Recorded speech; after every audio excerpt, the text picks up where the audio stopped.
Hello, everyone. Welcome to Psychology and Spirituality, a Bridge to a Better Life discussion. During our weekly episodes, we explore the intersection of spirituality and psychology, and as a result, capture timeless wisdom contained in both fields. My name is Marcia Trajano, and today we're here to explore this quite fascinating and dare say that sometimes underestimated topic, the power of thought and all the impacts, all the connections to actions, to creativity, etc. But to dive into this topic, we have Jussara Korngold. Hi, Jussara. And Yuri Castro. Hey, Yuri, who are both passionate about the intersection of, yes, philosophy, psychology, and Spiritist teachings. Welcome, all of you. And I just wanted to say thank you for joining this episode of Psychology and Spirituality with me. Hi, everyone. Do you want to say something, Yuri? Hello, Marcia. Hello, Jussara. Hello, everybody who's watching us or listening to us. It's always a pleasure and an honor and such joy to be here talking about psychology and spirituality. Absolutely. What about you, Jill? Do you want to say something? Yes, I'm so happy to be here. First time I'm going to be, in this podcast with Yuri. So I'm sure we are going to bring some very useful, interesting thoughts for you all that are listening to us right now. Awesome. Well, both of you, I was thinking, right? You probably heard Descartes' famous phrase, I think, therefore I am. From a Spiritist perspective, though, we could say it goes even further, right? Not just I think, therefore I am, but I think, therefore I create. Every thought we nurture, and they shape our actions, our character, and even our physical and spiritual health. And we are reminded that thinking is not a passive act. As I said, those thoughts, they work as a blueprint for action, whether visible or invisible, constructive or destructive. So I would like to, before we start talking, just put a question to everyone who's here with us as an audience to just imagine for a second that our minds are like a gardener. What are the seeds that we're planting right now with our thoughts? More to come with that, but I want to say, let's go ahead and get started from the beginning, right? Spiritism teaches that thought didn't just appear in its refined form that we have today, it evolved over countless incarnations. We went from instinctive survival thinking to this higher thinking capable of more choices and even awareness, right, between oneself and this overarching cosmic awareness. So what is the origin of thought? Is it the brain or the spirit? Jusara, do you want to take that one? Again, for us to start, I would like to mention the Spirit's book by Allan Kardec, Question Sure. 76, where the Kardec asks the Spirit about, how can we define spirits? And the spirits reply that spirits may be defined as the intelligent beings of the universe. So when we are talking about intelligent beings of the universe, we are talking about exactly what René Descartes mentioned, the ability that we have as humans to think, to reason, to decide what we are going to do from that. Of course, his perspective, where purely in terms of the matter, right, material at that time, he was mostly thinking about, this engine that we have, the brain that made it possible for us to think, to reason, and what separates us from animals, for instance. So I think when we go around and we study this reply by the spirits, Yeah. We have an immense source of material to really start discussing about thoughts, this intelligence, this ability that we have for reasoning. But what is behind all that is, like you said, like your question, is it the spirit? Is it the body? Or how does it all interact? And I want Yuri to tell me about it. Yuri? Yes. And Yuri, before you add to the question, right? Is it, where does the thought begin? I just wanted, because as a clinical psychologist, not Jungian psychologist, but it's good for us to think about that. Right, Carl Jung brings this psychological parallel that he says that thought emerges from both our conscious mind and the deep unconscious, and it is shaped by archetypes and life experience. So it's even a third dimension to the question. But go ahead, Yuri. Do you want to add to the question? Absolutely. I think it's a great starting point for us when you ask the matter or the thought, because as we learn through many different Spiritist authors like Joanna de Angelis, like André Luiz, Jussara already mentioned the Spirit's book, we see that the mind, everything that the immortal spirit acquires throughout different reincarnations and different cycles of existence, be it incarnated or in the spirit plane, it carries through every new experience that we have. So when we reincarnate, the matter, let's say the body is kind of new, it's fresh and we're growing as kids, we develop, but this mortal spirit with all of that, all of what it has already acquired is there. So the thought is very much there in more primitive forms as we are, younger and trying to develop the biological component to be able to express ourselves, to translate from here to here,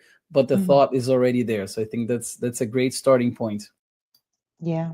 And in Genesis, another book that Allan Kardec brought to us, right? It too reminds us that thought is this emanation of the spirit, not just a brain function. But there's so much work out there in neuroscience and the study of the brain and what causes what when, right? Yuri and Jussara.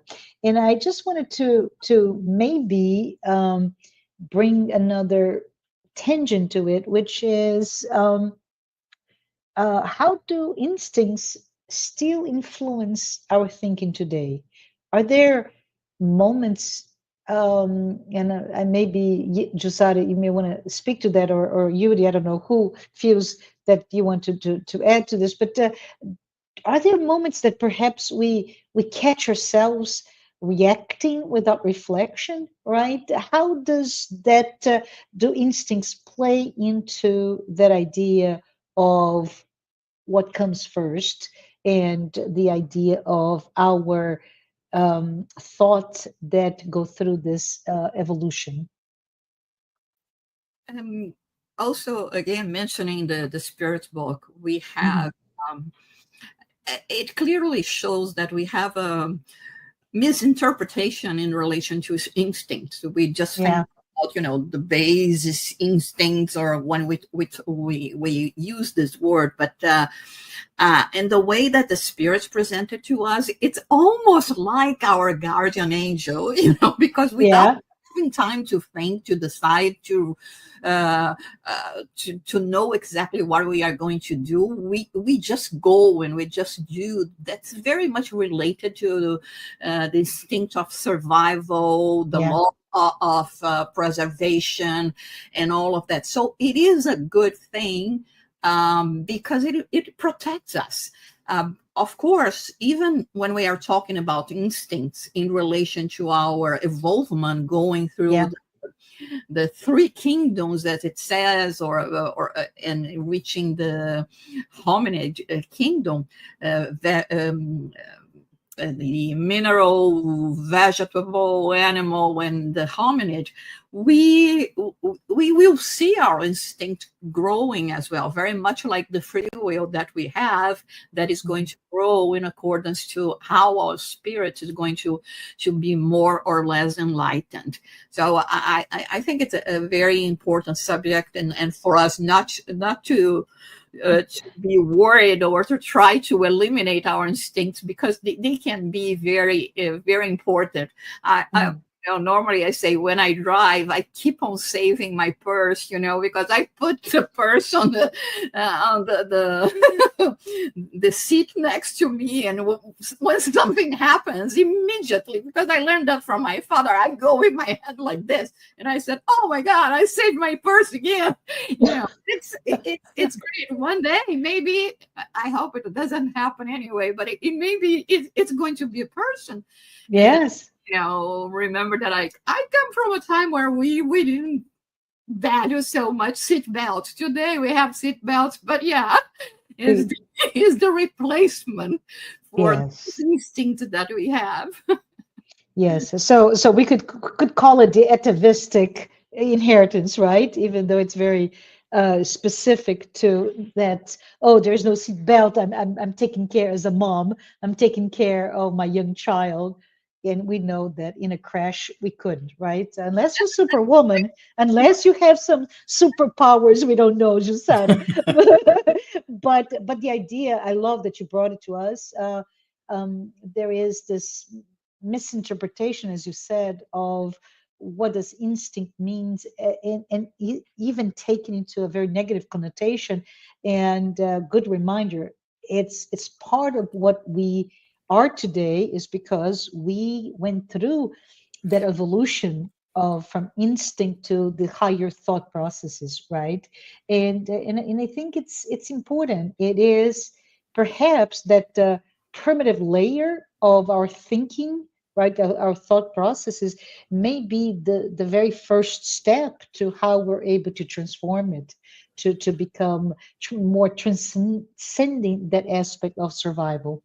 But psychologically speaking, and then I Yuri can explain better, those instincts certainly also comes from, those sides of us that are not so present, consciously speaking, right, Yuri? I don't know if... Yes. They do come from that, and there's this idea too. You guys are talking about instinct. I agree. We have villainized instinct to a certain degree, to the point where they're all bad. But think about the instinct of survival, where we're as a human race, as all animals, we see like the mother instinct or the instinct of survival is what, even in mental health, we talk about this going, not even necessarily in a religious conversation or spiritual conversation. In mental health, we talk about this instinct of survival being something that is very much plays an important role in the individual that is very depressed, or in the individual that is considering ending his or her own life. There's this instinct of survival that oftentimes stops them. That is something that's excellent. I'm glad we have the instinct, and one of them is this instinct of survival. But of course, as we progress, and we're talking about thought and instinct, as we progress, the thought as this instrument that we have to change ourselves, to change our realities, we're starting to understand more and more what it is. We understand, through the psychological lens, as you guys already mentioned as well, how we can wield that instrument, I love it. It is an instrument, and we need to be skilled at using that instrument, right? And it's a very powerful one, Marcia. And I want to say too that we have a lot of psychological theories or schools of therapy that focus a lot on changing our thoughts or analyzing our thoughts. Cognitive behavior therapy is a big one. Acceptance and commitment therapy, dialectical behavior therapy, and then we have Freudian one, Jungian. We have a bunch of different ramifications that will look at thought. How are our thoughts influencing us? Yeah, and it is so interesting as a by the way, because when we think those types of therapies to change our thoughts, it immediately goes to Oh boy, we are so negative, right? We as a society, as a human race, we're so negative, and we always think the worst, and we remember those negative impacts to life. And so I've seen, and this is more of a self-help, more instead of other types of therapies, but we have to change your thoughts. We can get to positive affirmations, etc., etc. And then Jung says, no, right, Yuri? Jung says, observe your thoughts, which is quite interesting idea, right? You have to move yourself from being the subjective in the transaction with the thought into an objective viewer of the thought and understand, why am I thinking this? What is going on? Why am I reacting to that? So I find it quite interesting and refreshing for that, right? And yeah, But go what ahead, Jussara. since you Yes. mentioned now your all these you know schools that analyzes thoughts, etc., would that be in the same area as analyzing the dreams as well? Would it's really a question because it just came to my mind because we always talk in terms of psychology, Yeah.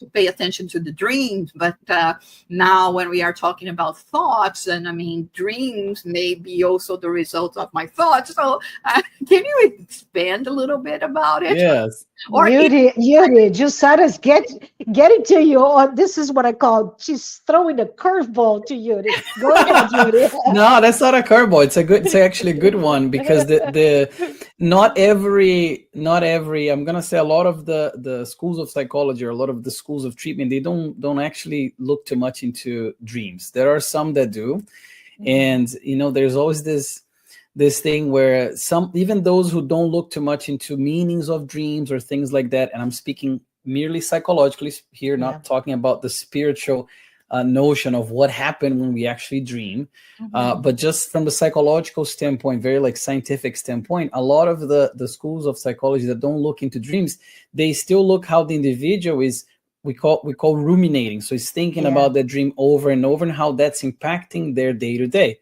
So then you would approach that in that sense. So we talk about cognitive behavior therapy, like I said, the ones I mentioned before, and they aim at seeing how am I behaving with the thoughts that I'm having and the feelings and the emotions that are being elicited because of the thoughts. Yeah. Yeah.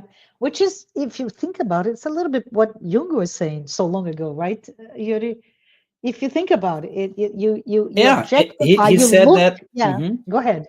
He said that a long time ago, and there is a new type of therapy for the past, I'd say, 20 years called acceptance and commitment therapy that proposes that we don't try to really change our thoughts, because we don't have that power necessarily to change as if we're like flicking a switch, but that we understand what we're thinking, how we're feeling, but we make room for the thoughts and the emotions, and then we focus on what we're doing. So our actions, the behaviors.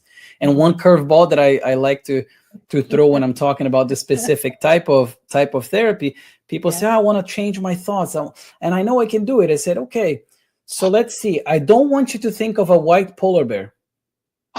Don't think of a white polar bear. I don't want you to really Do not focus. think. Don't think of a white polar bear. Don't think of you like passing your hand on that fur, how that fur would feel. And I'm pretty sure you two are not thinking about it because you're very controlled. What is that? That's an external stimuli coming from me that's affecting how you think. Yes. So that's something that is, it definitely goes back to what Jung was saying, like, let's observe what we're thinking and what's going on in here, because there's a lot of things in the environment that change and impact directly how we feel. Absolutely. I didn't think about the polar bear immediately. I thought first about Finland, where I went to a place that there was this huge polar bear. And I took there you go. And it was so unforgettable. Good. It's a good. So then it's still directed, kind of like shifted how you were thinking, because you're thinking something, and now you're like thinking about that memory. But the notion is, or the idea is, let's focus on what we're thinking, how we're behaving, and what we're doing necessarily. But again, this is the psychological piece. We also have the spiritual piece that Yeah. explains so much more than a lot of the schools of psychology. Even though that's my profession, True. they analyze and they work on, you know. Yeah. Joanna de Angelis actually, we learned that through Divaldo Franco, that he used to give that or to talk about it in some of his talks in terms of Yeah.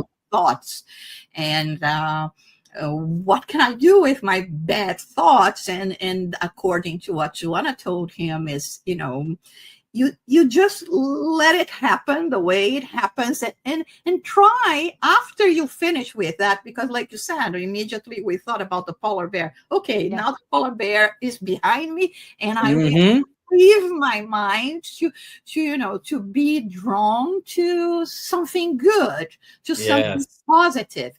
Because like you Mhm. said, if I keep on thinking, like people that are dealing with some type of addiction, or smokers, let's say, have a smoker. Mhm. I'm not going to smoke a cigarette. Just by saying cigarette, you immediately feel Yes. urge to go through that. So, and then what she says, we cannot just erase it or try to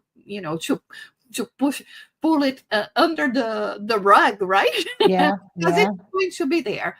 But little by little, when we deal with that, the good, we will create space for the good thoughts, which is actually Yes. what we are trying to achieve, incarnation after incarnation, with the perfectioning of the spirit. Yeah. So I was thinking, just as a by the way, right? Um, brain, spirit, the origins of thoughts, but then what really has led to the evolution from instinctive survival responses to this now today higher reasoning and more awareness?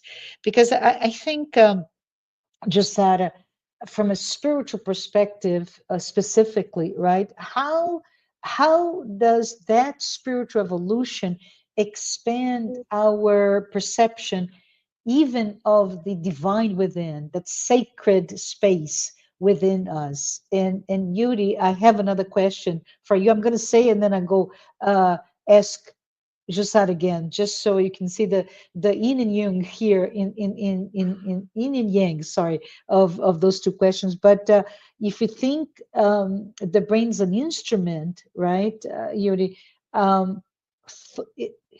thought is then a transcendental emanation of the spirit. So I would love for you to tell us a little bit about brain and spirit, but go back to Jussara. Jussara, how does it that as we evolve spiritually speaking, we also expand, we augment our perception of the divine within? Yeah, it's actually one of the points that Joanna de Angelis, we see that even Mm, um, when we think about ourselves the way we are, we mm-hmm. have thoughts, like mental construct of Yes. things that we haven't seen. Yeah.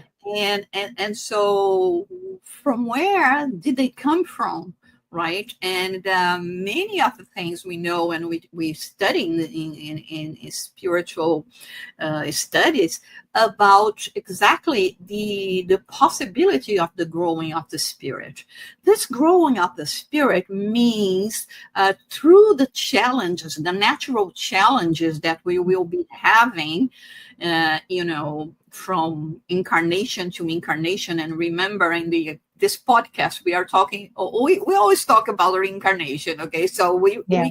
we start from the principle that there is reincarnation, and that we come from other experience, because otherwise it doesn't make that much sense why we present ourselves today, if this is our first life, not Yeah. as cavemen, for instance, and we Mm-hmm. have all this accumulated knowledge that somehow we just know how to do it. We just know how to deal with things, like we call it talent. We may say, oh, this is a genius person, but it comes from previous experience.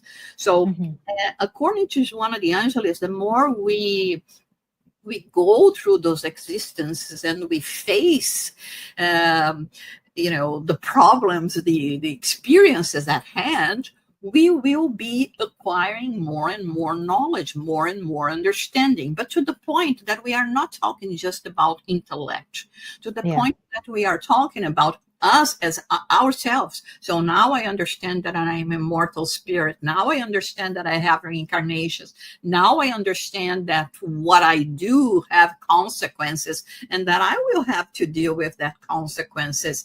And so with those experiences, of facing things that we were not capable of facing or dealing before, now we are dealing with that.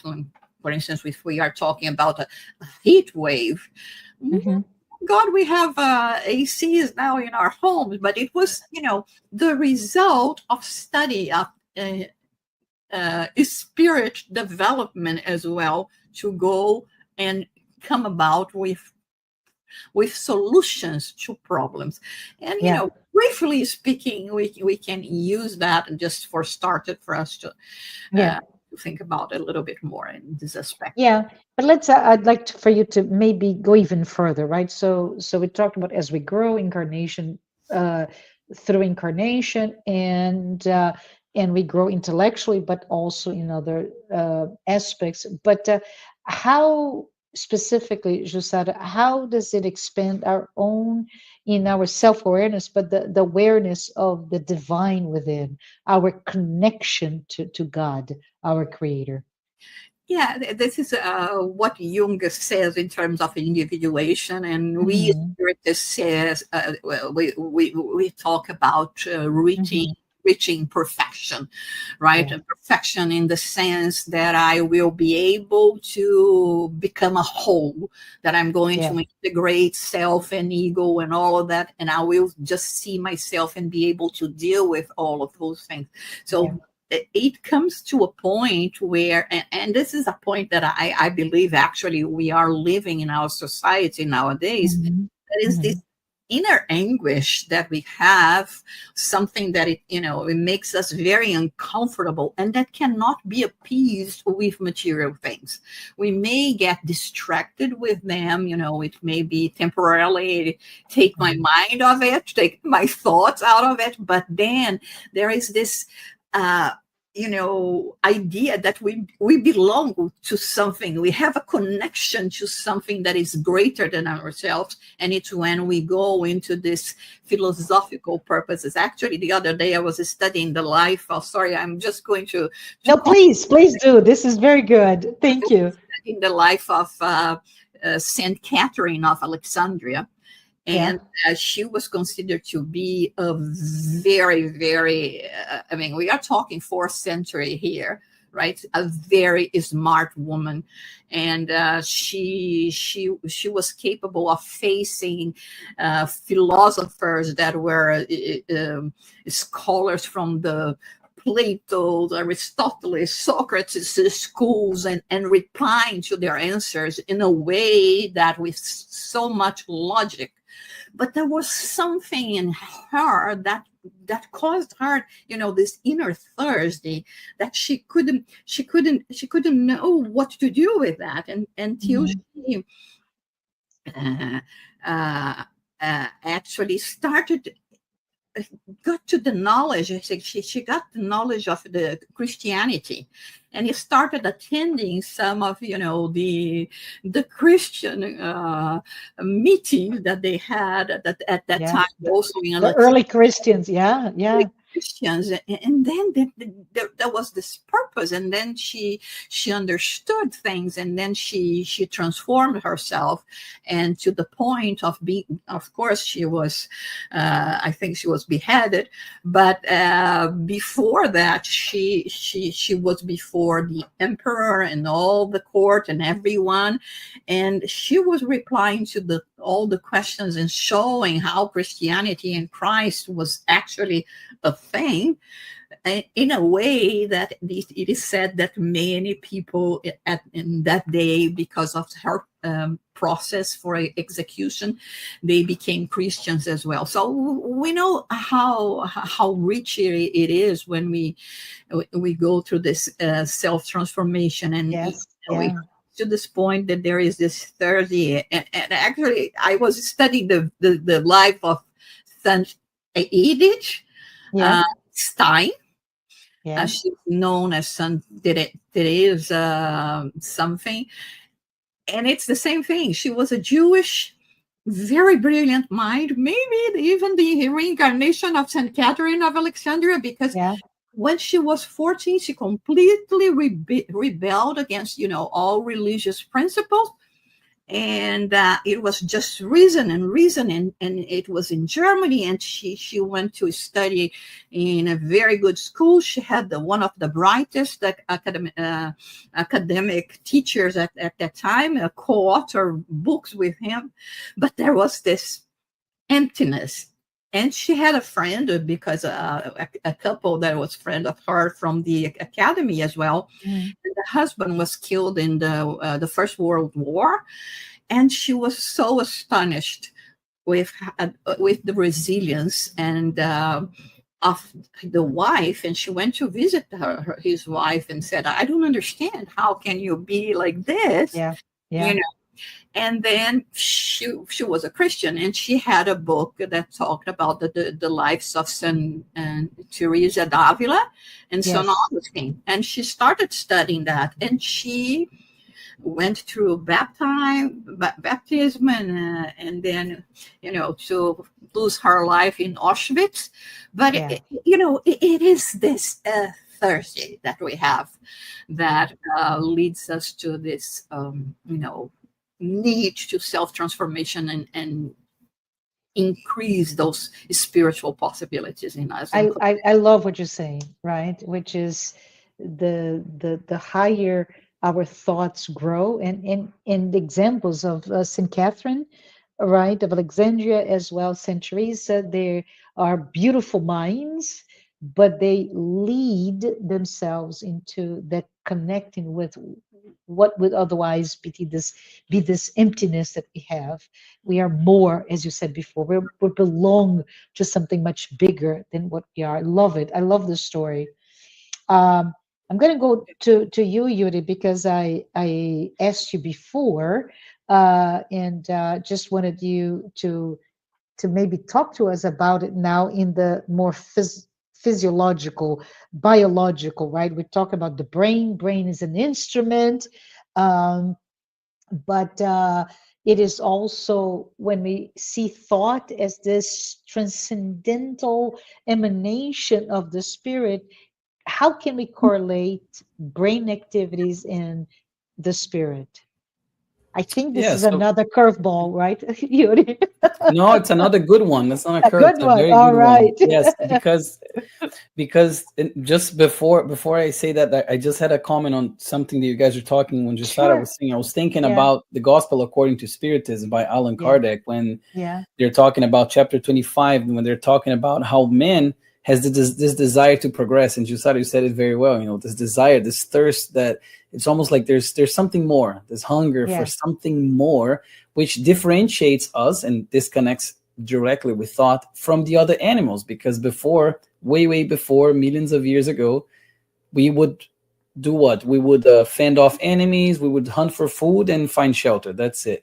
But animals do that too. But man is capable of doing something more. Humanity is capable of doing something more. And it's this desire for progress and to progress that has led us to where we are. And the spirit is very much behind that. And the thought is a reflex or sorry, a reflection of that, because the idea that we can think way different than other animals can, there's something there. There's something to be said about how we have evolved biologically, Marcia. And that's your question about the brain as this sort of pathway for our thoughts and all of that, this house for our thoughts, maybe we can call it like that.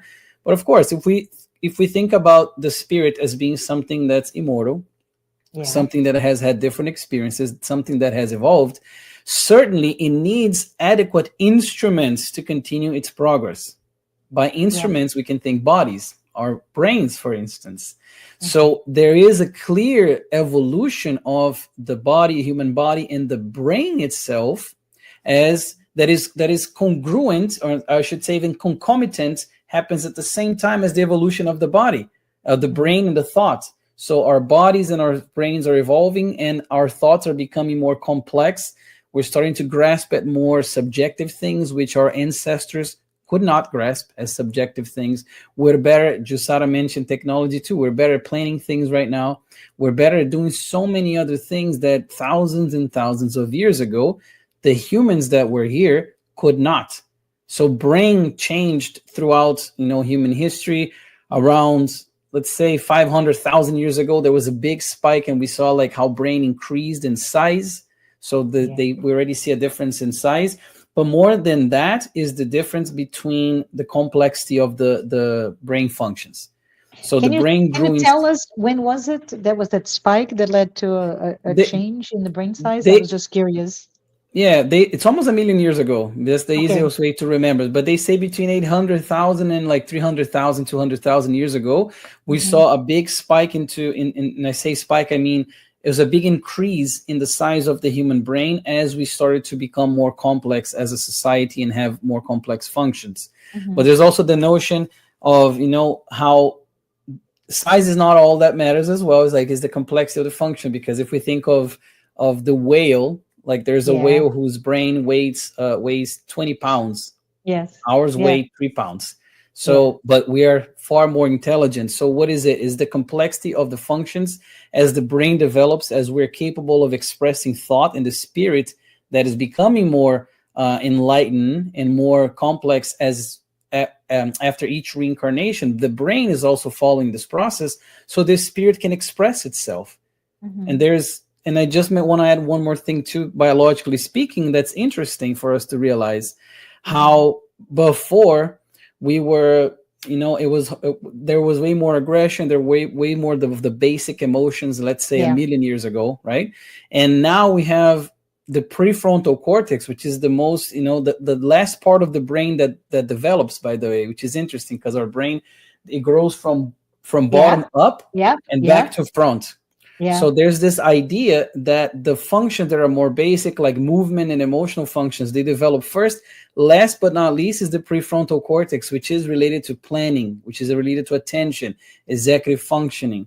All these things that are way more complex that our ancestors all the way back then didn't have as evolved as we have. And as we see with thought is the same thing. They both follow this gradual progression.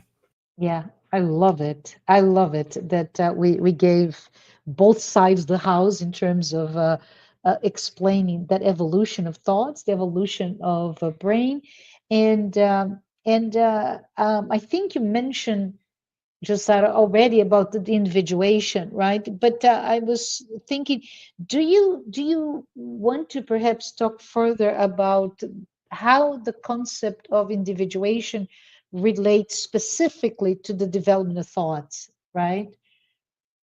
I was thinking about, Spiritism, you use the terminology of perispirit, right? As we, as spirits, are accompanied by a spiritual body, and, other philosophical, spiritualist lines of thinking may use different terminology. So, but our spiritual body as being the one that is the organized biological model for our physical body. Yes. So as we were talking before, the more we expand in spirit and in spirituality, in this connection to what we truly are, like, we have a latent light, so to say, or inner light within ourselves that is shadowy by all the layers that will help us to act as a spirits in spiritual bodies and in corporeal bodies. So when it comes the time for us to reincarnate, according according to how we are evolving spiritually speaking, our perispirit, our spiritual body, will have a direct, let's say, impact on how the physical body is going to develop. And this is in the line of what Yuri was explaining, because Sure. or through, we were obliged to come up with solutions, with facing challenges. And I don't say obstacles or difficulties or suffering. I really like to call them challenges to Yeah. for us to grow in intelligence. I mean, if you keep a child at home without exposing this child to the world, what is going to happen to this child, right? What kind of experience and be able to use this pre-cortex, like you said, right, Yuri? Yes. It comes a time that I will have to have the power to decide and all of this. So this is what is going to impact in terms of, biologically speaking, like Yuri was talking before, in terms of how we are going to be reflected in our corporeal body. But then when we talk about individuation, when we are talking about this spiritual progression, again, it is trying to find balance within ourselves. And at the moment, we do not live, a life of balance in any sense. Even when we have a religion, spirituality, I say, can you say that the spirituality or religion is like 10 or 20% in your life? Because, for most of the people, it's going to be tops 20%. So 80% of our time we are dealing with other things, and we are not dealing with ourselves. So this process, and I think that this is what Joanna de Angelis also brings to us in many of her books, in terms of being conscious about thoughts and how we can put our mind into action in a good way. I love it. I think this is getting really interesting here. We have just a few more minutes together today, but Joanna does state that everything in us begins with a thought, right, Jussara? It first comes the idea, then it sketches possibilities, and eventually it becomes an action. And if we think about it, right, Jesus in Matthew 5:28 said, to lust after someone in your heart is already to commit the act inwardly. And I'm just thinking, how does Jesus' words reflect this context of thought and action? Who would like to perhaps talk about the trigger, right? I'm thinking, therefore there is an action that is created from the thought process. I think for that we can go to Genesis. We're talking a lot of Kardec today. I can go to Genesis to understand it's okay. a little bit more the cosmic fluid and how thought actually changes the environment and all of that. And I think that's a good starting point. But I also think of the importance of the thought, as you're saying, Marcia, this trigger and all of that, when Jesus also in Matthew, this time 26:41, watch and pray. Watch what? Watch and pray. And what is the prayer? If it's not this emanation that we emanate, sorry to be redundant, but this thing that we actually send, and the thoughts. And I think Jesus, all the way back then, 2,000 years ago almost, he was already alluding to how important it is for us to be mindful and vigilant of our thoughts, because they do have a lot of impact on our environment. I know if Jussara wants to add something as well. Yeah, I think this is going to be for the next chapter, when we are going to be talking about, our thoughts and how we communicate with spirits, because the spirits do not give us, the whole sentence in whatever language. They give us images, and the images are so powerful. And of course, I'm eager to live in the future where we will be able to communicate with much less words than today, able to to see the thoughts of others, Yeah. like spirits can see our thoughts by images and by Mm-hmm. representations, by signals that when I look at an apple with a bite, I don't need to make the whole sentence and explanation to that. It's obvious that someone is eating or ate that bite, that Mm-hmm. apple, right? And sometimes we like right now I'm using so many words just to say that, and when we see it, and so I think it's so amazing when we think about this, Yeah. and also to be careful, really careful with our thoughts, because Yes. Mm. the first one that is going to be infected positively or negatively is you, because if it is good, if it's a good thought, it's going to irradiating and give you an extraordinary aura, right? Yeah. But Yeah. if Yeah. something negative, it's going to be shadowy, dark, Yeah. and it's going to put you down, and it's going to attract in Yeah. both sides of life people Yes. that are going to attune with this mental constructs that you have, and images. Absolutely. Yeah. No, this is awesome. And if we talk a little bit further, right? The mental act already starts to shape reality Mm-hmm. through, how does it do it, right? Energetically, spiritually, and emotionally. So I love what you said. Maybe we can come back in a future episode, Jussara, to talk about the idea of how does it work, the images. But there's another book, Emmanuel, the spirit author Emmanuel, in Thought in Life, right? He does compare thought to this architect, right? It is the blueprint that you draw in your mind, and eventually that blueprint finds a way to be constructed, executed, or manifested. And in psychology, Yuri, maybe you want to add something else, right? It shows when we change our thinking, we change our behavior, right?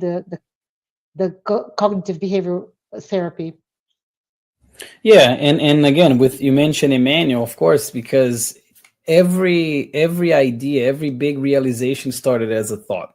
Yeah, So every yeah, act, good or bad, starts small, starts as a thought in the mind of the person who eventually fulfills that action. So hmm, everything is like when you say it's the architect and it's the blueprint. That's why, which I also love. I love that book, Thought in Life.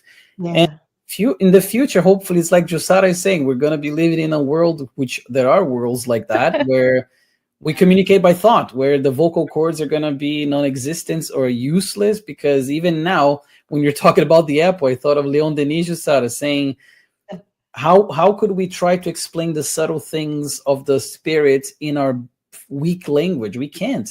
And I like to give the example: try to explain what love is, yeah, and yeah, think about, if you really were able to encapsulate everything that love is. We can't.